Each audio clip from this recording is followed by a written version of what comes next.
მოგესალმებით. განათლების მეცნიერებისა და ახალგაზრდულ საქმეთა კომიტეტის ხდომას გახსნილად ვაცხადებ. დღის წესრიგით ჩვენ გვაქვს განსახილველი 3 საკითხი, გაგაცნობთ დღის წესრიგს. პირველი ეს არის საქართველოს მთავრობის მიერ საკანონმდებლო ინიციატივის წესით წარმოქმნილი საქართველოს კანონის პროექტი ზოგადი განათლების შესახებ საქართველოს კანონში ცვლილებების შეტანის თაობაზე.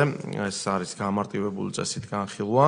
მეორე საკითხი წინამოწვევის პარლამენტში განსახილველად წარდგენილი იმ კანონპროექტების განხილვის მიზანშეწონებასთან დაკავშირებით საკითხის განხილვა, რომელზეც წამყვან კომიტეტად განსაზღვრული არის განათლების მეცნიერებისა და ახალგაზრდობის საქმეთა კომიტეტი. და მესამე საკითხი არის განათლების მეცნიერებისა და ახალგაზრდულ საქმეთა კომიტეტის თავმჯდომარის მოადგილის არჩევა.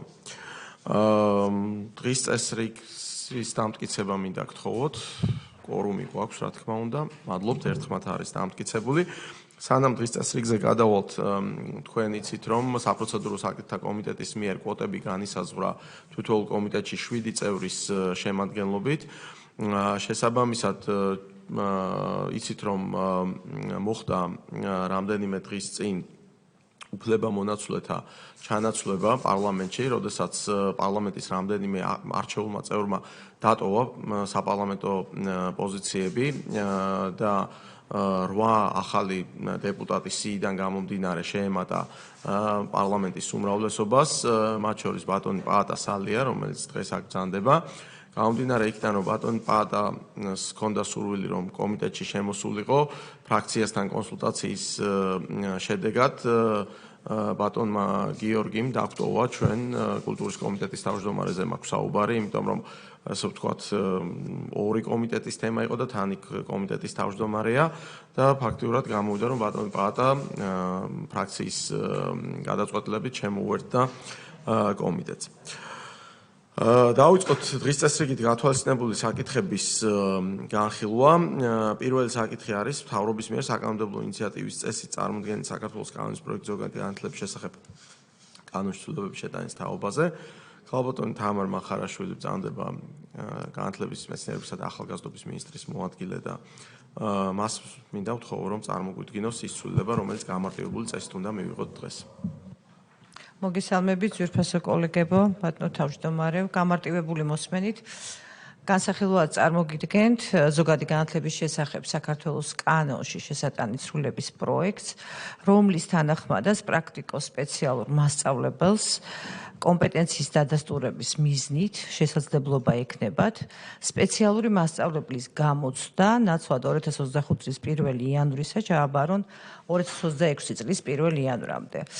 მოქმედი კანონმდებლობა ითვალისწინებდა, რომ სწორედ პრაქტიკოს სპეციალურ მასწავლებელს არაუგვიანეს 2025 წლის 1 იანვრისა უნდა დაედასტურებინა კომპეტენცია და ჩაებარებინა სპეციალური მასწავლებლის გამოცდა. თქვენ მოგეხსენებათ ყველას, რომ ჩვენ სტრატეგიაში, განათლების მეცნიერებისა და ახალგაზრდობის სტრატეგიაში ერთ-ერთი წამყვანი მიმართულება გახლავს სწორედ ინკლუზიური განათლება. შესაბამისად, ინკლუზიურ განათლებაში მთავარი აქტორი და მთავარი მოქმედი პირი გახლავს სწორედ სპეციალური მასწავლებელი.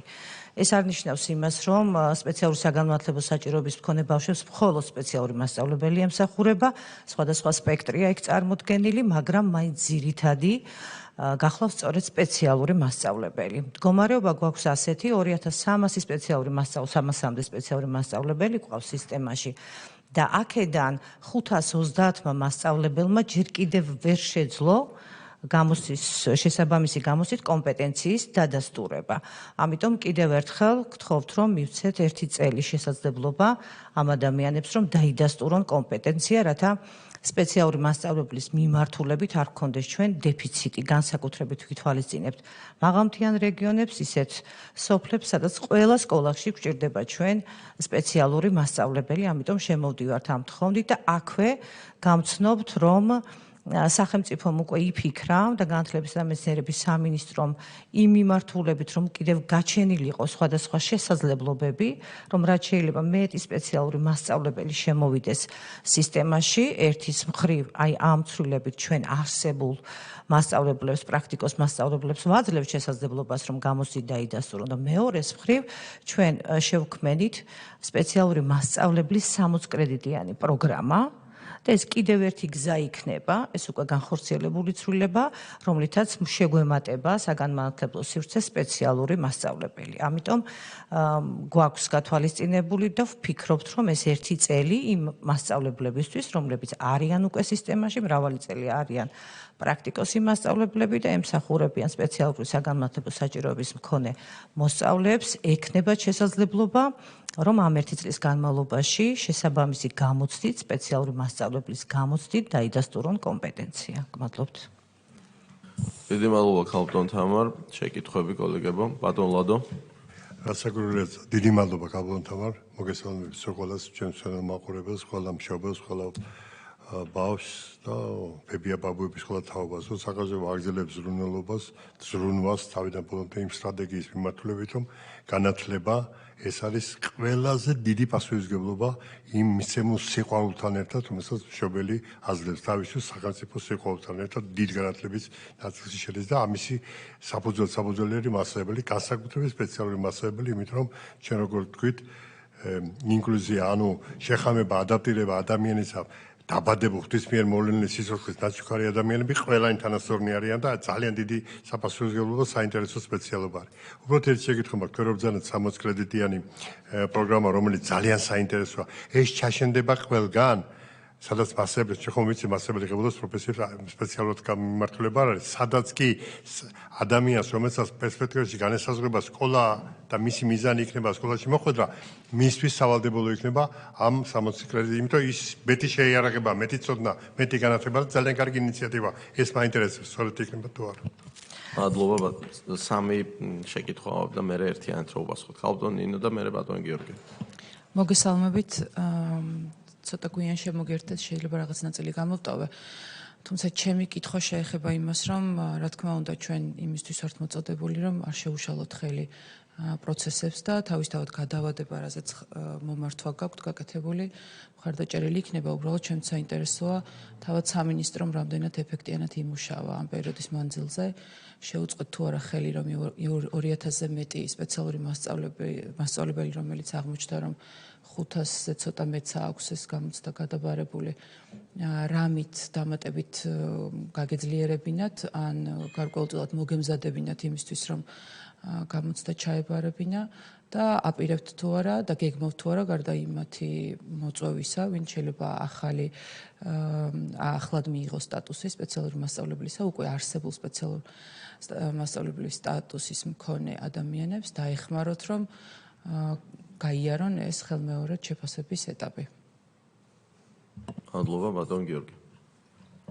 მოგესალმებით, მივესალმები ქალბატონ თამარს, თითოეულ ჩვენს კოლეგას. ეს არის მართლაც ძალიან სასიკეთო ნაბიჯები ჩემი აზრით, იმიტომ რომ ეს მეტყველებს ჩვენი განათლების სისტემის ახალ ეტაპზე გადასვლაზე, ასე ვთქვათ, იმიტომ რომ თითოეული სპეცმასწავლებლის დანიშვნა არის თითოეულ ადამიანზე მორგებული, მე ესე ვფიქრობ, როგორც ჩვენი მუნიციპალიტეტის და რაიონების დონეზე. რამდენიმე კითხვა მაქვს. პირველი ეს არის, რა პერიოდულობით ჩატარდება ეს გამოცდები? დაუშვათ, ეს ერთჯერადი გამოცდა იქნება და მხოლოდ ერთ წელს იქნება ეს გამოცდები, თუ მერე გარკვეული პერიოდები, ასევე რა სპეციფიკა იქნება ამ გამოცდას? და მესამე კითხვა ეს გახლავთ, როგორც მე წავიკითხე, აქ არის საუბარი მაგისტრის ხარისხის მქონე ადამიანებზე და ასევე ინტეგრირებული პროგრამა, ვისაც გავლილი. თუ არის მომავალში ნაფიქრი იმაზე, რომ ამ გამოცდის ჩაბარების საშუალება მივცეთ ბაკალავრის მქონე, ასე ვთქვათ, კვალიფიკაციის მქონე ადამიანებსაც, იმიტომ რომ ბევრმა შეიძლება დაამთავროს ქართული ფილოლოგიის, ისტორიის და 60 კრედიტიც გაიაროს ამ ფარგლებში და მას თუ ექნება მომავალში ამ მიმართულებით ამ სპეცმასწავლებლის გამოცდის ჩაბარების საშუალება. დიდი მადლობა. ხალბატონ თამარ. მადლობა კოლეგებო შეკითხვებისთვის. რაც შეეხება 60 კრედიტიან პროგრამას, მადლობა. თქვენ მოგეხსენებათ, რომ ჩვენ ძალიან დიდი მოქნილი სისტემა შევქმნით უკვე მასწავლებლის მიმართულებით, ანუ ჩვენ გვაქვს ცალკე აღებული 60 კრედიტიანი პროგრამა, ვიდრე სპეცმასწავლებელზე გადავალ. და სწორედ იმ 60 კრედიტიანი პროგრამის შესაძლებლობა მივეცით, რომ ჩაშენებულიყო ნებისმიერ საბაკალავრო პროგრამაში. ეს არსებობს უკვე შესაძლებლობა და 240 პლუს 60, 60 თავისუფალი 240-იც, ვინც ბაკალავრს ამთავრებს, ეს ცალკე თემა არის, შეუძლია აირჩიოს არა მაინორად ის სხვადასხვა მიმართულებები, არამედ პირდაპირ შეუძლია აირჩიოს თუნდა იმ თავისუფალ რაც აქვს 60 კრედიტიანი პროგრამა და ეს ნიშნავს იმას, რომ იმ უნივერსიტეტს, რომელსაც ჩაშენებული აქვს 60 კრედიტიანი პროგრამა, შესაბამისი კვალიფიკაციასთან ერთად მასწავლებლობის 60 კრედიტიანი პროგრამაც ჰქონდეს. ეს მოქნილობა უკვე გვაქვს ჩვენ. კანონმდებლობით არის შესაძლებელი. გარდა ამისა, ხა ბატონი გიორგი საუბრობდა, ჩვენ გვაქვს სამაგისტრო პროგრამა, ინტეგრირებული, სადაც აი უკვე 300 კრედიტში თან მაგისტრები გამოდიან, როდესაც ამთავრებენ ამ 300 კრედიტიან პროგრამას და იქ ზედ არის დაშენებული 240 პლუს 60.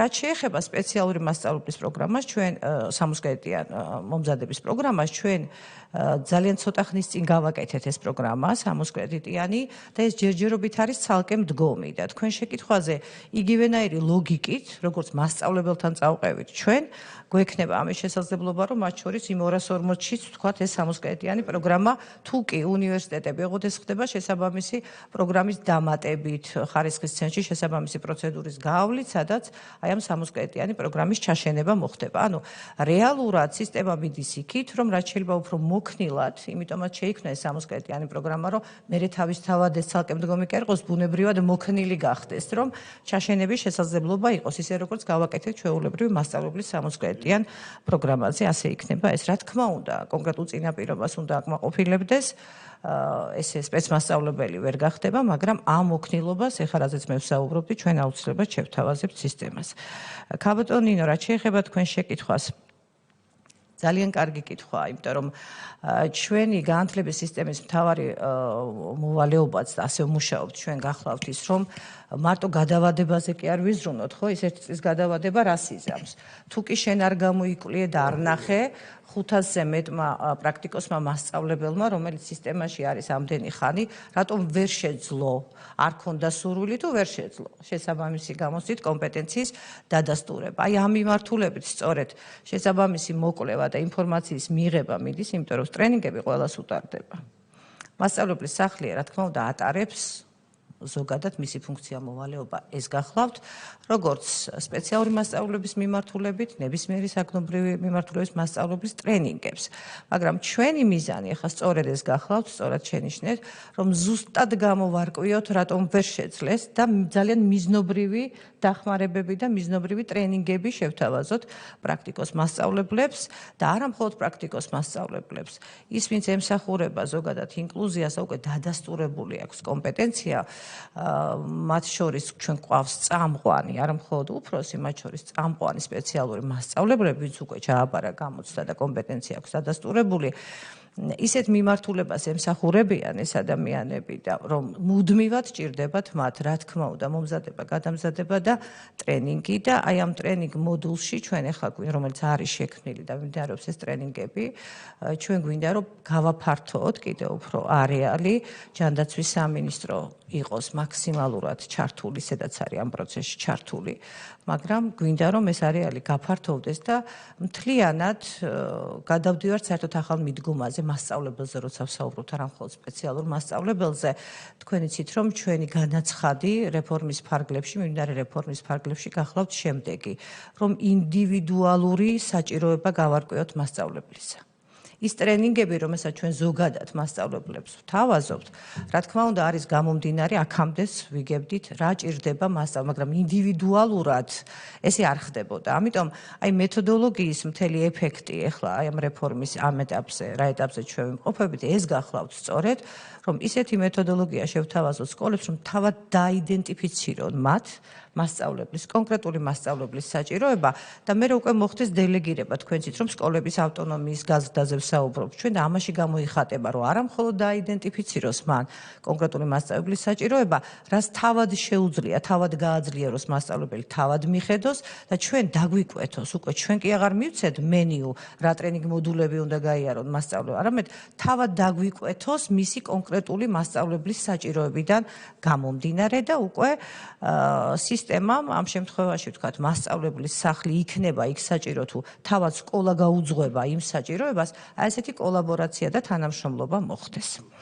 რაც შეეხება მესამე საკითხს, ბატონო გიორგი, წელიწადში ერთჯერ ტარდება ეს გამოცდა, რა თქმა უნდა, ეს ერთჯერადი არ არის, 2021 წლიდან ტარდება და გვაქვს უკვე ჩვენ სისტემაში სპეციალური მასწავლებლის გამოცდა.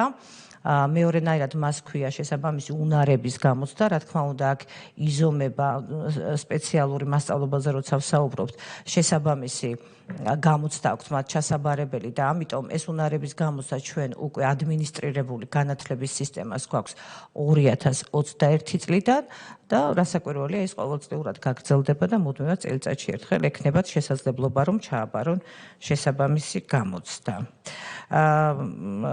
კიდევ ისეძლება შესაძლებლობა აქ ჩვენ გვაქვს ჩამონათვალი აქამდეც პირი, რომელსაც აქვს დამთავრებული ინტეგრირებული გამოცდა, მომზადების ინტეგრირებული საბაკალავრო სამაგისტრო საგანმანათლებლო პროგრამა ან მაგისტრატურის საგანმანათლებლო პროგრამა და მას როცა ენიჭება განათლების მაგისტრი ან მასთან გათანაბრებული აკადემიური ხარისხი, შეუძლია მას დასაქმდეს პრაქტიკოს მასწავლებელი. აქამდეც არის ეს მოქმედ რედაქციაში და ეხლაც, რასაკვირველია, იგივე კონტინგენტი რჩება და უფრო მეცაც მოგახსენებთ, აქვე გქონდა ჩვენ მითითებული რომ პირს ასევე მასწავლებლობის უფლება აქვს უმაღლესი განათლების დამადასტურებელი დოკუმენტის მიხედვით სუმცირე ფსიქოლოგიის ბაკალავრის ან ოკუპაციური თერაპევტის აკადემიური ხარისხი თუ აქვს, აქაც ხედავთ თქვენ უკვე სპეციფიური მიმართულებებზე არის საუბარი, მას ასევე შეუძლია რომ დასაქმდეს დღესაც პრაქტიკოს მასწავლებლად და ამ შესაძლებლობასაც და 2 წლის განმავლობაში ჩააბაროს შესაბამისი გამოცდა.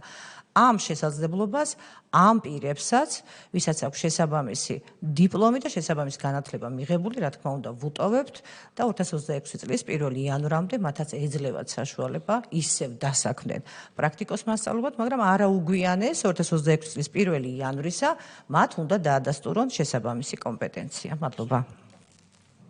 დიდი მადლობა. სხვა შეკითხვები? დამაზუსტებელი. Kalbdom Tamar, მე მინდა გითხრათ, რომ ეს მიმართულება კიდევ ერთხელ გამოხატავს სახელმწიფოს დამოკიდებულებას თითოეული მოქალაქისადმი და განსაკუთრებით მომავალი თაობისადმი.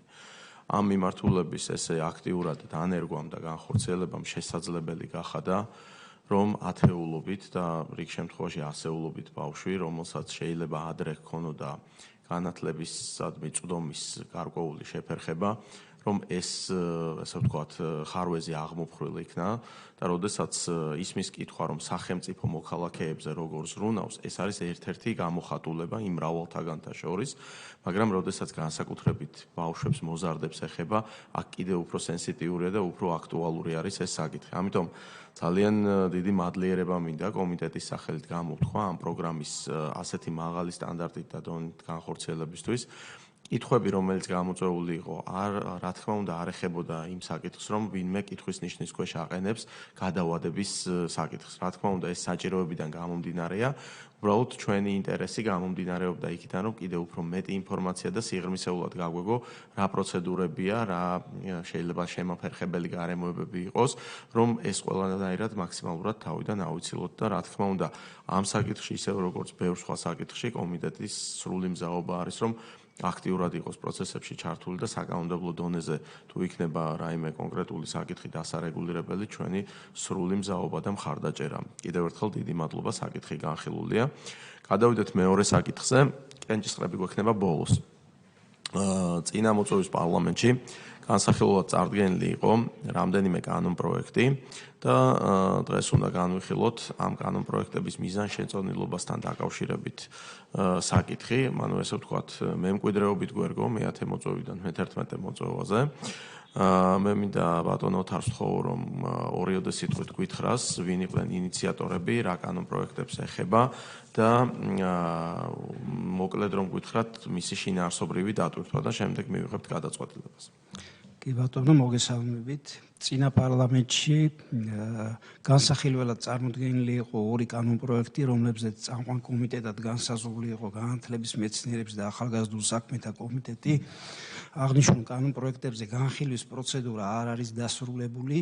პირველი ეს იყო პარლამენტის წევრების გიორგი ვაშაძის, პაატა მანჯგალაძის და თეონა აკუბარდიას მიერ საკანონმდებლო ინიციატივის წესით წარმოდგენილი საქართველოს კანონის პროექტი უმაღლესი განათლების შესახებ საქართველოს კანონში ცვლილების შეტანის თაობაზე. აღნიშნული კანონპროექტი კომიტეტის სხდომაზე განხილულ იქნა 2021 წლის 22 ნოემბერს. არსებობს უარყოფითი დასკვნა, საკითხი ეხებოდა უმაღლესი საგანმანათლებლო დაწესებულებების რექტორის არჩევის წესის ცვლილებას. იმის გამო, რომ რექტორის არჩევის შემოთავაზებული წესი არ შეესაბამებოდა კანონმდებლობას და უცხოურ ზოგადად ევროპულ პრაქტიკას, აღნიშნულ კანონპროექტზე კომიტეტმა მიიღო უარყოფითი გადაწყვეტილება. კომიტეტზე განხილულია, მაგრამ პარლამენტის პლენარულ სხდომაზე არ არის განხილული. მეორე კანონპროექტი ეს იყო პარლამენტის წევრების ხატია დეკანოიძის მიერ წარმოდგენილი კანონის პროექტი ზოგადი განათლების შესახებ საქართველოს კანონში ცვლილების შეტანის თაობაზე. აღნიშნული კანონპროექტიც კომიტეტის სხდომაზე განხილულია პირველი მოსმენით 17 ნოემბერს 2023 წელს. არსებობს აღნიშნულ კანონპროექტზე კომიტეტის უარყოფითი დასკვნა. წარმოდგენილი კანონპროექტი ეხებოდა სკოლის დირექტორის არჩევის და შერჩევის წესში ცვლილებებს. აღნიშნული კანონპროექტიც იმის გამო, რომ ის არ შეესაბამებოდა მოქმედ კანონმდებლობას და იყო გარკვეული ნიუანსები, რომელთა გათვალისწინებაც შეუძლებელი იყო დამკვიდრებული პრაქტიკიდან და კანონმდებლობიდან გამომდინარე ცნობილი იქნა მიუღებლად და არსებობს უარყოფითი დასკვნა. შესაბამისად, მიზანს შეუწოვნად მივაჩნია ამ ორი კანონპროექტის თაობაზე განხილვის პროცედურის გაგრძელება. დიდი მადლობა, შეკითხვები. კი ბატონო. გარდა იმისა, რომ თავად საკითხის წარმომდგენი გვეუბნება, რომ მიზანს შეუწოვნელია კანონპროექტების დატოვება, ეს არის სრულიად უპასუხისმგებლო პოლიტიკოსების მიერ ინიცირებული კანონპროექტები, რომლებიც დღეს პარლამენტში მიუხედავად იმისა, რომ საკუთარ მამამრჩეველმა მისცა მათ ეს მანდატი, არც კი შემოდიან პარლამენტში, ამიტომ რა თქმა უნდა, სრულად ვეთანხმები, რომ აღნიშნული ინიციატივები გარდა იმისა, რომ მათი შინაარსი სრულიად შეუსაბამოა ყველანაირ თანამედროვე სტანდარტს, პოლიტიკურადაც იყოს გადაწყვეტილება მიღებული და არ იყოს განხილული. მადლობა. ბატონ ლადო, ბატონ გიორგი.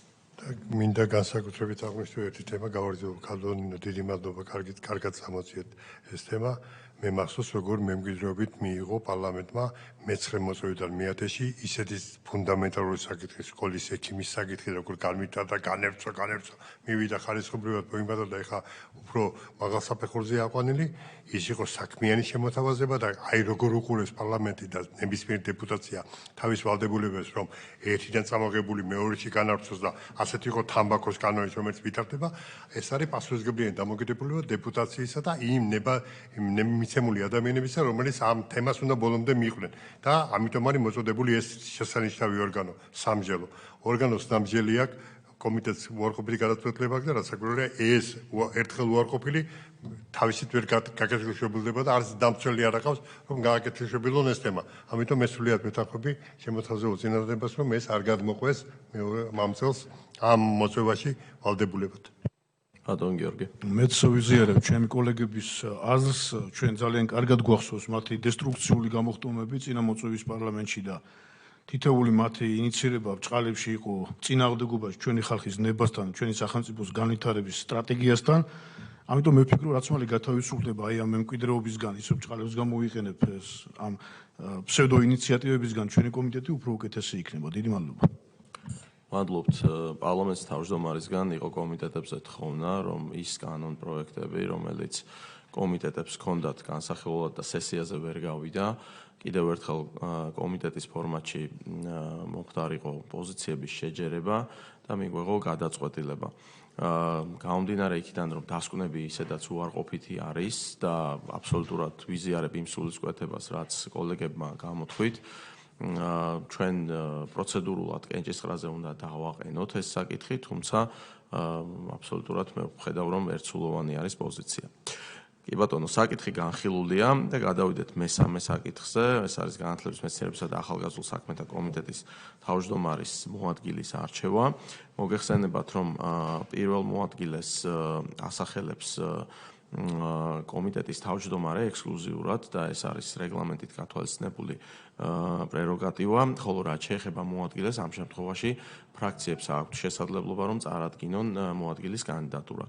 და ქართული ოცნება დემოკრატიული საქართველოს ფრაქციის მიერ წარმოდგენილი არის მოადგილეობის კანდიდატად ბატონი პაატა სალდიას კანდიდატურა.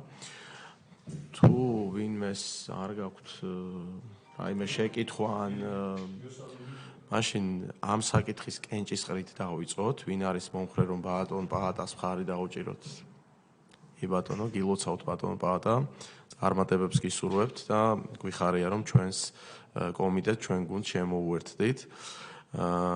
ჩემთვის ცნობილია თქვენი მრავალწლიანი აკადემიური საქმიანობის შესახებ და ის გამოცდილება, რომელიც ამ სფეროში გაქვთ და დარწმუნებული ვარ, რომ ერთობლივი ძალისხმევით ძალიან ბევრ კარგ საქმეს გავაკეთებთ და რა თქმა უნდა სამინისტროსთვისაც მნიშვნელოვანი არის რომ ასე ვთქვათ კოორდინაცია და საკითხები კონდეს განსახილველი. მაშინ ასე იგი ქრონოლოგიურად უკუსლით წავალ და მაშინ მეორე საკითხს დავაყენებ კენჭისყრაზე. კენჭისყრაზე დგება წინამოწვევის პარლამენტში განსახილველად წარდგენილი უმაღლესი განათლების შესახებ საქართველოს კანონში ცვლილებების შეტანის თაობაზე და ზოგადი განათლების შესახებ საქართველოს კანონში ცვლილებების შეტანის თაობაზე კანონპროექტების განხილვის პროცედურის გაგრძელების მიზანშეუწონლობის საკითხი. ვინ არის მომხრე?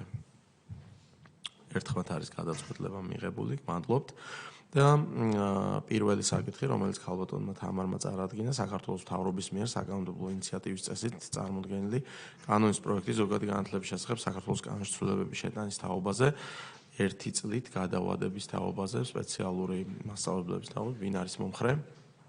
ერთხმად არის გადაწყვეტილება მიღებული.